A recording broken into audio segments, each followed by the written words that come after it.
એચ.જે. લાલ charitable trust, Babubhai લાલ charitable trust કે જેની સ્થાપના મારા પિતાશ્રી બાબુભાઈ લાલની હયાતીમાં થયેલી, આ ટ્રસ્ટ અને કેદાર જીતેન્દ્રલાલ ફાઉન્ડેશન દ્વારા વર્ષોથી અનેકવિધ સેવાકીય પ્રવૃત્તિ જામનગર શહેર અને જિલ્લામાં કરવામાં આવે છે.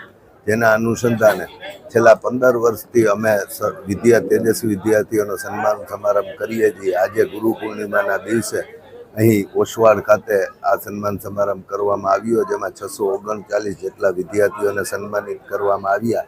તેમજ અમારા ટ્રસ્ટ દ્વારા એક કેદારલાલ સ્પોર્ટ્સ કોમ્પ્લેક્સનું પણ એક રચના કરેલી છે આપા યાર્ડની બાજુમાં, જેમાં કેદારલાલ શૂટિંગ એકેડમી ચાલે છે, જેમાં 5 વિદ્યાર્થીઓ કે જે ગુજરાત લેવલે મેડલો મેળવ્યા તેમનું પણ સન્માન કરવામાં આવ્યું.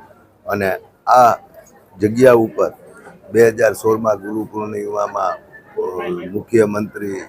પૂર્વ મુખ્યમંત્રી શ્રી વિજય રૂપાણી કે જેઓ પ્રદેશ પ્રમુખ હતા ત્યારે અહીંયા પધાર્યા હતા. આજે એ જ ગુરુ પૂર્ણિમાનો દિવસ છે. એમને યાદ કરીને પણ અમે આ પ્લેન ક્રેશમાં જે લોકો મૃત્યુ પામ્યા છે તેમના પૂર્વ મુખ્યમંત્રી વિજય રૂપાણી સહિત તમામ આત્માઓને શાંતિ મળે એની પ્રાર્થના કરી.